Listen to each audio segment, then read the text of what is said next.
தாம்பரம் அடுத்து பொழிச்சலூரில் மகனிடம் கோபித்துக் கொண்டு கடந்த 21ஆம் தேதி வீட்டை விட்டு வெளியேறி காணாமல் போன ஊராட்சி மன்ற துணைத் தலைவரின் மனைவியின் சடலம் பெசன்ட் நகர் கடலில் இருந்து மீட்கப்பட்டிருக்கிறது. இது தொடர்பான கூடுதல் விவரங்களோடு இணைகிறார் எமது செய்தியாளர் வசந்தன். வணக்கம் வசந்தன், உங்களிடம் இருக்கும் தகவல்களை சொல்லுங்க. வணக்கம். சென்னை பல்லாவரம் அடுத்த பொழிச்சலூர் வஜ்ரவேல் தெரு பிரேம்நகர் பகுதியை சார்ந்தவர் ஜோசப். இவர் பொழிச்சலூர் ஊராட்சி மன்ற துணைத் தலைவராக பதவி வகித்து வருகிறார். இவரது மனைவி டெய்சி ராணி.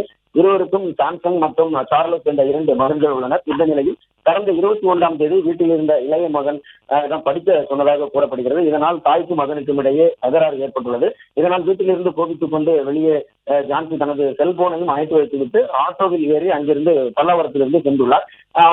இது தொடர்பாக சிசிடிவி ஆதாரங்களின் அடிப்படையில் சங்கர் நகர் காவல் நிலையத்தில் புகார் அளித்து தீவிர தேடுதல் வேட்டையில் ஈடுபட்டு வந்தனர். இருப்பினும் எந்த துப்பும் தொடங்காத நிலையில் இன்று அதிகாலை பெசன்ட் நகர் கடலில் பெண் சடலம் ஒன்று இருப்பதாக காவல்துறைக்கு தகவல் தெரிவித்தனர். அந்த தகவலின் அடிப்படையில் அங்கு சென்று பார்த்த பொழுது காணாமல் போன டெய்சி ராணி என்பது தெரிய வந்தது. பின்னர் அவரது சடலத்தை மீட்டு அதனை பிரேத பரிசோதனைக்காக தற்சமயம் ராயப்பேட்டை அரசு மருத்துவமனையில் அனுப்பி வைத்துள்ளனர். மேலும் இது குறித்து போலீசார் வழக்கு பதிவு செய்து விசாரணை நடத்தி வருகின்றனர். அந்த சிசிடிவி காட்சிகளின் அடிப்படையிலும் அவர் சென்ற ஆட்டோ மற்றும் அவர் மகனிடம் ஏற்பட்ட தகராறின் காரணமாகத்தான் இவர் தற்கொலை செய்து கொண்டாரா அல்லது கொலை அல்லது வேற ஏதேனும் பிரச்சனை உள்ளதா என்பது குறித்தும் சங்கர் நகர் காவல்துறையினர் தற்போது தீவிர விசாரணையானது மேற்கொண்டு வருகின்றனர்.